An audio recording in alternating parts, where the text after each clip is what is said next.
He had a flashlight in his mouth. That is not a detail the media invented. That is what the footage shows. The masked man who approached Nancy Guthrie's front door in the early hours of February 1st had a flashlight gripped between his teeth, biting down on it to hold it while both hands were occupied.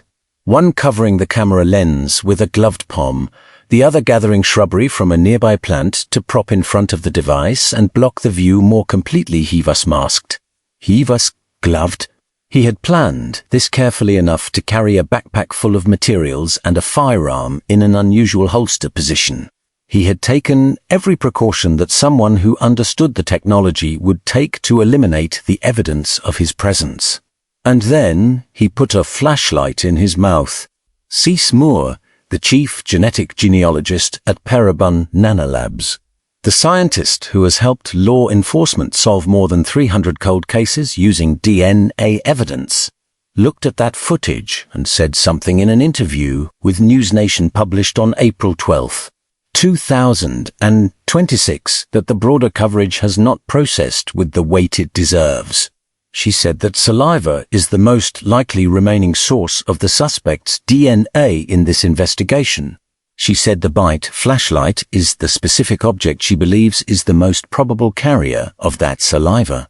And she said something that stopped this channel cold when we read it. Investigators may be able to go back to Nancy Guthrie's home and swab for that DNA right now. The flashlight may still be there. If that object was recovered by investigators during the initial processing of the scene and is currently sitting in an evidence bag in a laboratory, or if it was left behind on or near the property and has not yet been specifically tested, or if it was discarded by the suspect somewhere between the front door and wherever he went, it represents a forensic opportunity that is categorically different from the complex mixture sitting in the laboratory that current software cannot separate. A bite flashlight is not a crime scene with multiple contributors. It is a single object that went into one person's mouth. The DNA on that object, if it exists and if it can be recovered, would not be a complex mixture requiring deconvolution software that does not yet exist. It would be a single source sample from a single individual, clean, identifiable, ready to upload to every database investigators have access to. That is the gap this video is here to examine. The difference between the DNA evidence that exists but cannot be used, and the DNA evidence that may be waiting on a specific object in a specific location that has either already been collected or can still be recovered today. Before we go anywhere near the forensic analysis, there is a woman at the center of this story who must remain at the center of it. Nancy Guthrie, 84 years old, still missing as of the date of this recording. Her medication is still on her counter. Her family is still offering $1 million for information. The FBI is still offering $100,000. And somewhere, a man who planned a careful, operationally sophisticated abduction and made one mistake that he may not even know he made is still unidentified. That mistake may have been a flashlight, and CeCe Moore may have just told investigators exactly where to find the evidence he left behind. If you want to follow this investigation with the forensic depth that the daily coverage has not provided, click the subscribe button right now and turn on notifications. This channel has been tracking the forensic evidence in this case from the beginning, from the Google backend footage recovery to the complex DNA mixture to the Bitcoin blockchain trace.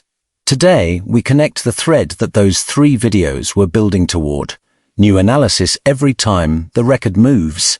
And leave a comment before we go further if investigators have not yet specifically swabbed the bite flashlight.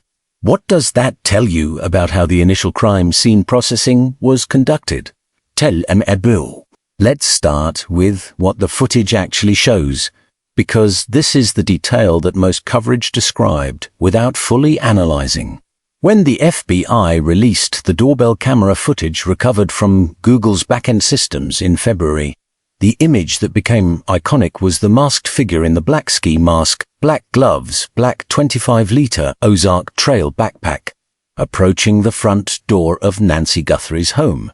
Every analysis focused on the backpack, the holster position, the height estimate, the mask. Those are all legitimate forensic details. But there is a detail in that footage that received a fraction of the analytical attention it deserves. The suspect was biting a flashlight, a specific type of tool, what CeCe Moore described publicly as a bite flashlight, a small cylindrical light source designed to be held between the teeth to free both hands for tasks requiring manual dexterity. Construction workers use them, mechanics use them. People working in confined spaces or on detailed manual tasks use them. And this suspect used one on the night he approached Nancy Guthrie's front door, presumably to provide himself with light while simultaneously using both hands to disable the camera. The image of him bending toward the camera lens with the flashlight in his mouth is visible in the footage that the FBI released publicly. CeCe Moore, in her April 12th News Nation interview, said something about that detail that was more specific than anything she has said publicly about the DNA evidence in this case. She said she really thinks saliva is the most likely source of the suspect's DNA in this investigation, and she connected that belief directly to the bite flashlight. Someone wrote to her, she said, who has personally used that type of flashlight and confirmed that it produces a significant quantity of saliva. They agreed with Moore's assessment that it would be very difficult not to leave saliva behind on an object held between the teeth for any length of time while bending over and manipulating objects with both hands. The forensic logic here is straightforward and does not require specialized scientific knowledge to follow. When a person bites down on an object, saliva coats the surfaces, the teeth and lips contact. Saliva is not a small deposit.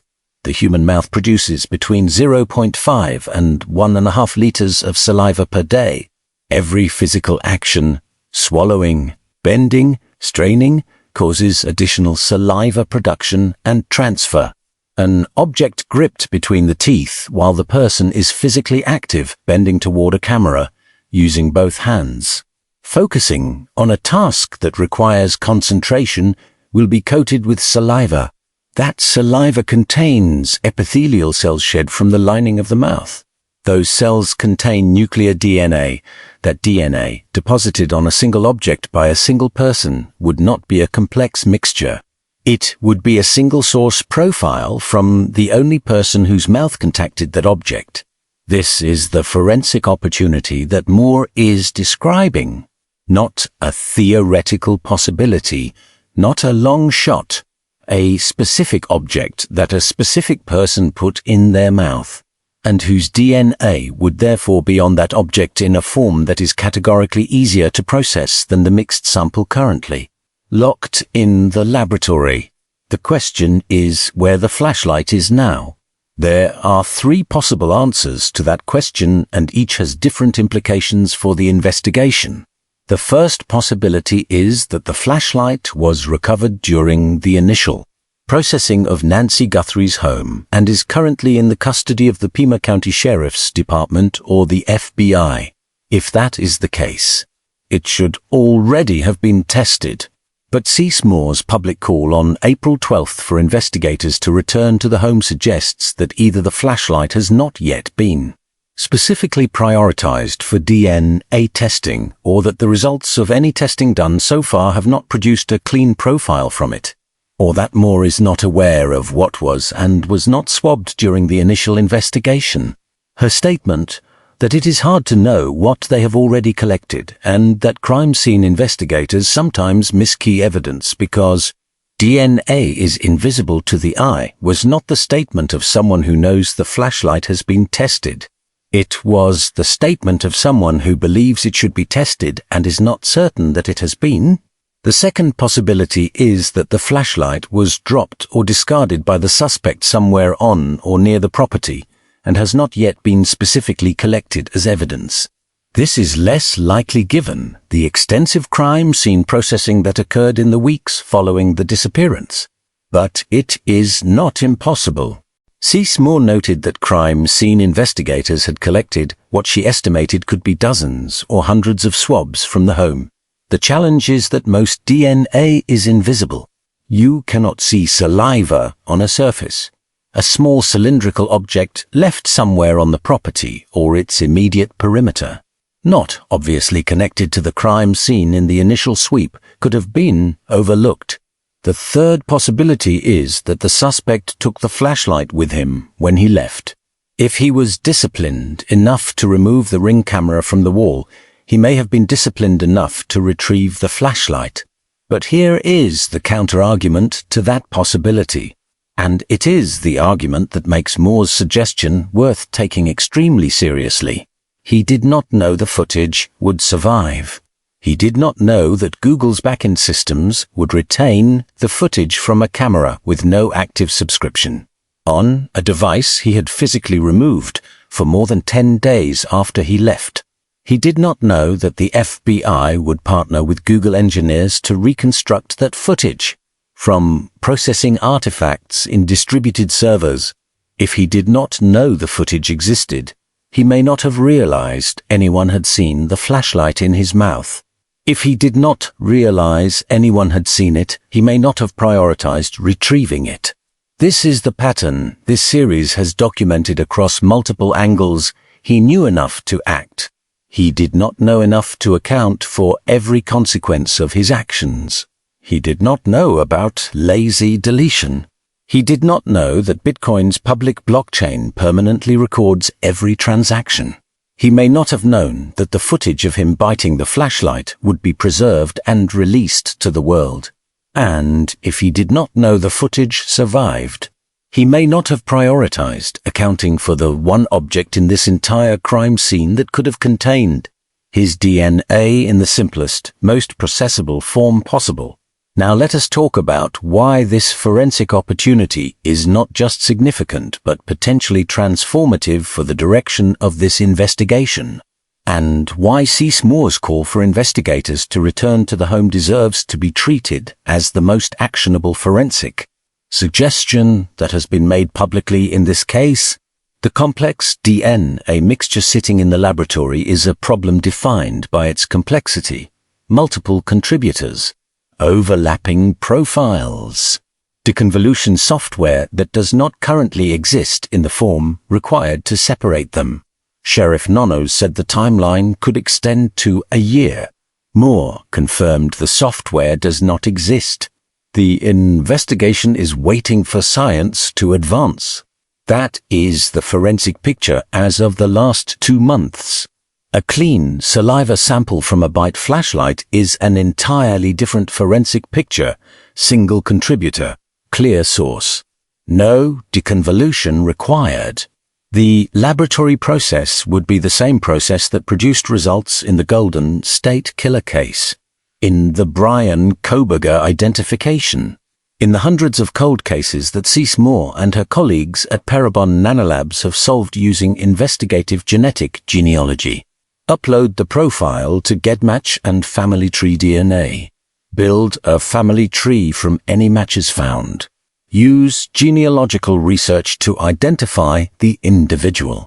That process, which has worked in cases where the evidence is decades old, would work on saliva deposited within the last 72 days if a usable profile can be extracted. The reason Moore is calling for investigators to return to the home is not a sign that the investigation has failed. It is a sign that a specific forensic pathway that may have been underweighted in the initial processing has now been identified by the country's leading expert in forensic genetic genealogy as the most likely route to a clean, usable profile. That is not an indictment of the crime scene investigators who processed the home in February. Crime scene investigation operates under time pressure, incomplete information, and the practical impossibility of identifying every surface that might carry DNA evidence on a first pass. Moore acknowledged this directly.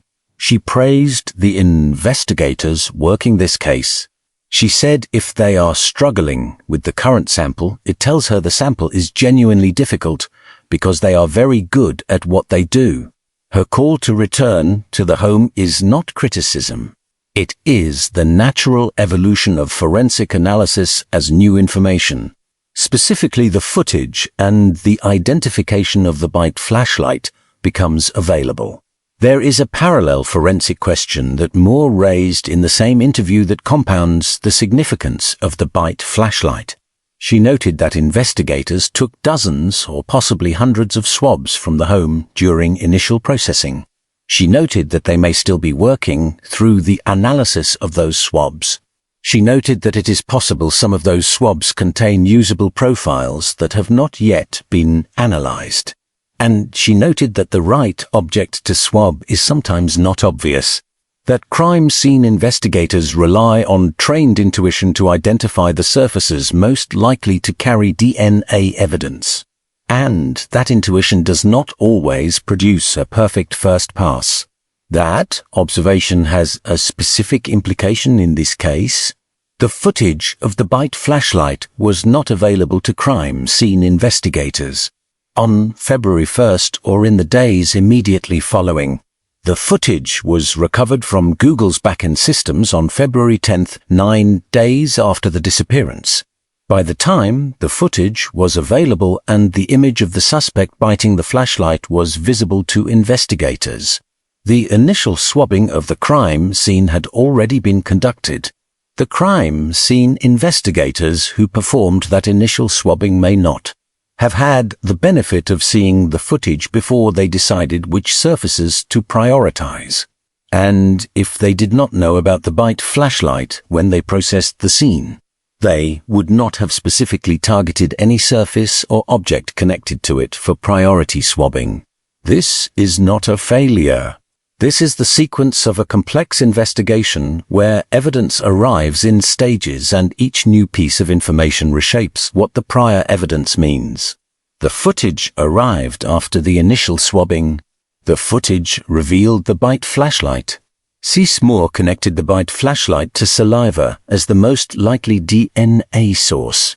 And now, in April, more than 10 weeks after the initial crime scene processing, the most productive forensic step available may be returning to the home with the specific knowledge of what to look for that investigators did not have in February. Now, let us connect this to the broader investigative picture, because the bite flashlight story does not exist in isolation. It arrives alongside two other developments that together suggest the investigation may be in the early stages of a new phase. The first is the encryption of the Pima County Sheriff's Department radio transmissions. According to YouTube streamers and community investigators who have been monitoring the case, the department recently encrypted its radio communications in a way that prevents public access to live transmissions.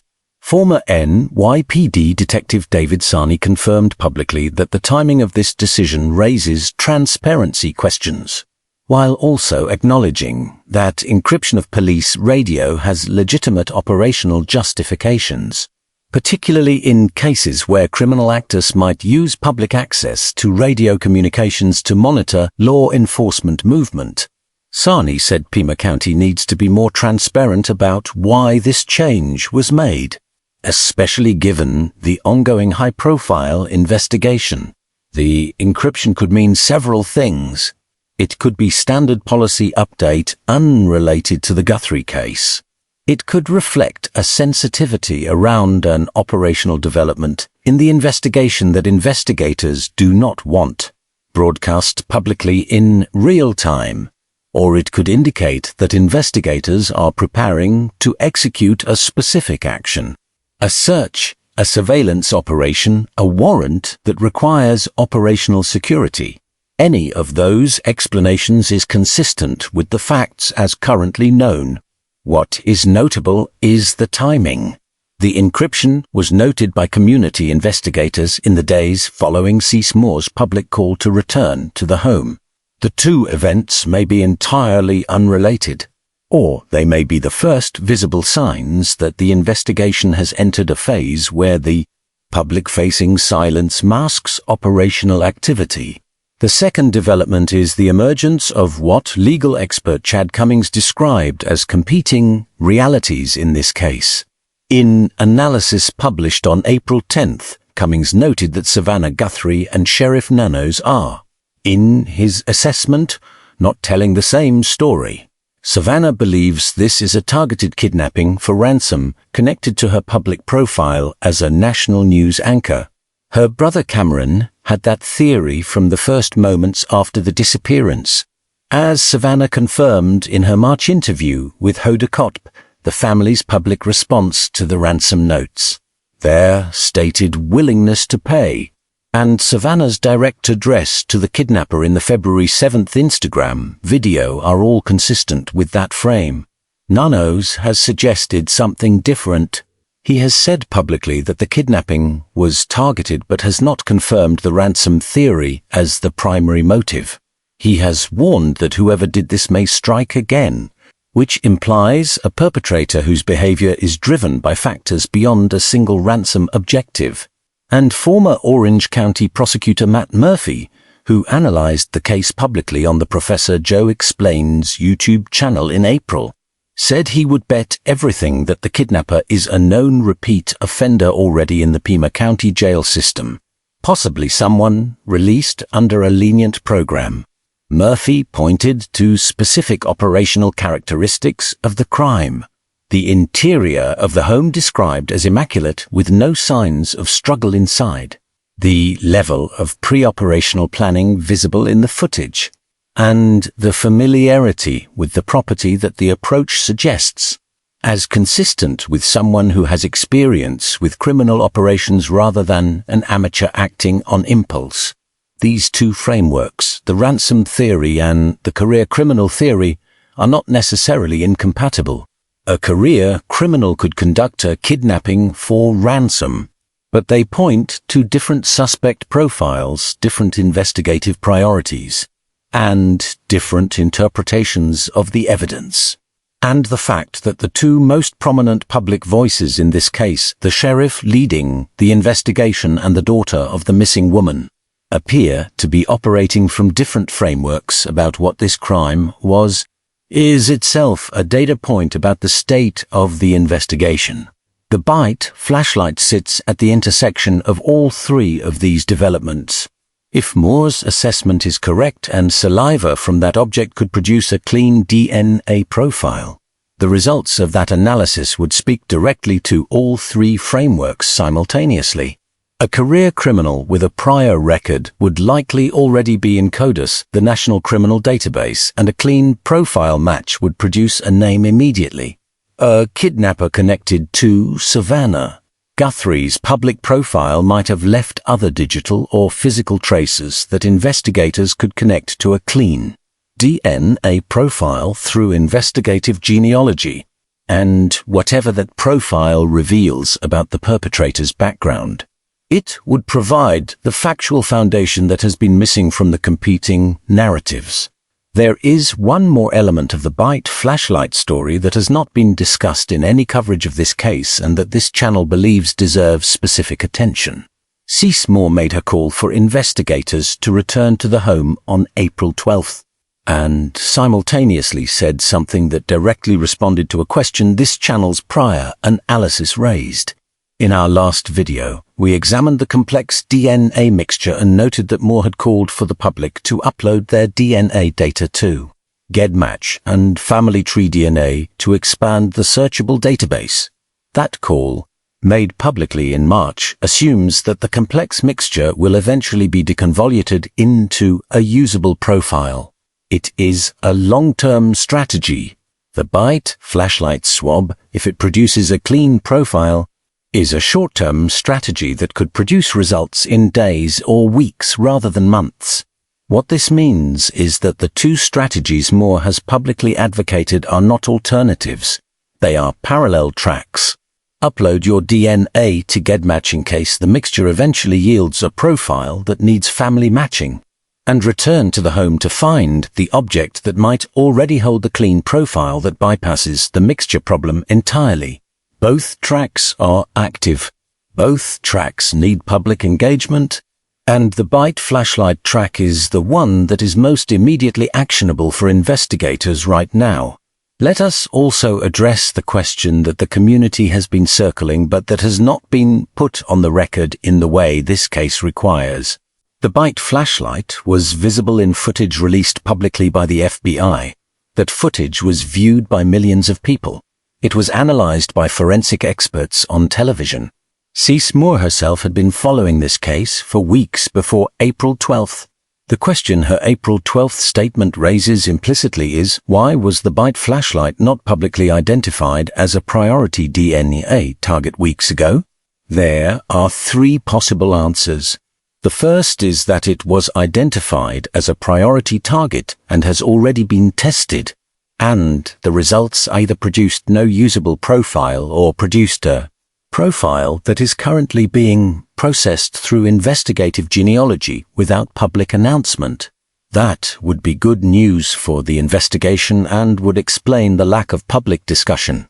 The second is that the complexity of the overall forensic picture, the mixed DNA, the glove lead that traced to a restaurant worker, the Google footage recovery, the Bitcoin trace distributed investigative attention across multiple parallel tracks, in a way that the Byte flashlight was not prioritized for specific analysis.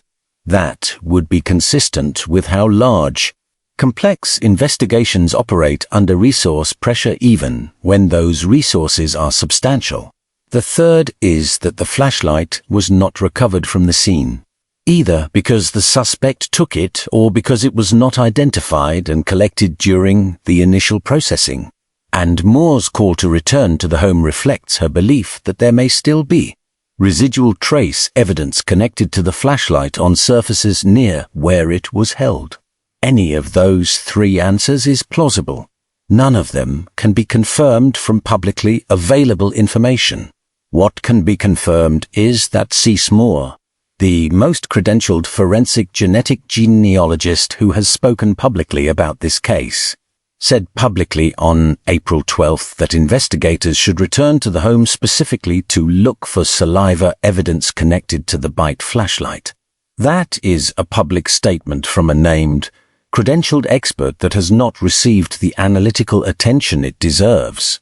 Let us bring together everything this series has documented, because the Byte flashlight is not just a new development. It is the logical conclusion of a forensic argument that each of our previous videos was building, even though we did not know it at the time. The first video in this series documented the crime scene integrity questions, the family's arrival before investigators, the ransom framing, and the institutional collapse around the sheriff. That video asked whether the investigation's foundational narrative had been independently stress-tested. The Byte flashlight question is part of that same stress test. If the initial crime scene processing did not specifically prioritize the flashlight because the footage had not yet been recovered, that is not a failure of the investigators. It is a consequence of the sequence in which evidence arrived, but it means there may be a gap in the forensic collection that can still be closed. The second video analyzed the TMZ notes and Harvey Levin's shift from skepticism to belief. It documented the competing narratives around the ransom framework and the behavioral analysis of the sender. The competing narratives between Savannah and Nonos that emerged in April are a continuation of that same analytical thread. What this crime was and what motivated it remains unresolved in the public record. The third video explained how the Google backend preserved footage that the suspect believed had been eliminated. It documented the irony of the perpetrator's incomplete understanding of the technology he thought he had controlled. The Byte flashlight is a forensic version of the same irony. He tried to protect himself with the flashlight, using it to free both hands to disable the camera. The act of protecting himself from one evidence type, visual footage, may have created the most vulnerable evidence of all. biological material deposited directly from his mouth onto a single object in a form that requires no complex processing to use. The fourth video explained why the DNA complex mixture is currently inaccessible, and why the software to process it does not exist yet. It ended with the question of whether there was another forensic path that could bypass that problem. The Byte flashlight is the answer to that question. CeCe Moore gave it on April 12th, exactly when the investigation needed it most. This is where the investigation stands as of today, April 13th, 2026. Nancy Guthrie has been missing for 72 days. No arrest has been made. No suspect has been publicly named. The $1.2 million combined reward from the family and the FBI remains entirely unclaimed. The complex DNA mixture is in a laboratory where the deconvolution software does not yet exist. The Bitcoin wallet that received no payment is being traced by the FBI's Virtual Asset Unit. The Google backend footage recovery effort for additional cameras is still ongoing. The encrypted radio transmissions of the Pima County Sheriff's Department are generating questions about what may be moving inside the investigation. And CeCe Moore, the most credentialed forensic genetic genealogist following this case publicly, said yesterday that a specific small object that went into the suspect's mouth may be the most likely remaining source of his DNA. That object may still be in the house. It may still be in an evidence bag that has not yet been specifically swabbed for saliva. And the profile on that object, if it exists and can be recovered, would not require software that does not yet exist. It would not require a year of waiting for technology to advance. It would be a single-source saliva sample from the only person whose mouth contacted that object, ready to be processed and uploaded to every database investigators have legal access to. There is a man in that footage. He is wearing a mask. He is wearing gloves. He came prepared. He came more than once. He knew enough about the technology to try to disable it. And he put a flashlight in his mouth. That is the mistake that CeCe Moore is pointing to. Not the mask, not the gloves, not the backpack. The flashlight. The small cylindrical object that his teeth contacted, that his saliva coated, that he may have left behind on the property, or that may be sitting in an evidence collection right now waiting to be specifically tested for the DNA that his hands and his mask and his gloves may have failed to contain. CeCe Moore has solved more than 300 cases. She knows what she is looking for, and she said publicly on the record that investigators should go back to that house and look for it. Nancy Guthrie deserves the answer that object may be able to provide. Her family deserves it. And the investigation, which has been tracking this suspect through digital systems and biological samples for 72 days without a name, may have its best remaining forensic opportunity in an object small enough to hold between your teeth. If you have any information about the disappearance of Nancy Guthrie, contact the FBI immediately at 1-800-CALL-FBI or submit a tip at tips.fbi.gov. The Guthrie family's $1 million reward and the FBI's $100,000 reward are both active. If this analysis gave you something the daily coverage did not, hit the like button right now and subscribe. We are tracking every development in this case as it moves into its third month. And what happens in the next 2 weeks as the Board of Supervisors deadline for Sheriff Nono's approaches on April 21st is something you will not want to miss. Drop a comment and tell me, do you think investigators already have the Byte flashlight in evidence and have tested it? Or do you think CeCe Moore's call to return to the home means something specific about what has not yet been done? And share this with someone who has been following this case since the beginning, because the detail that solves this case may have been visible in the footage from day one, and we may finally know exactly what it is.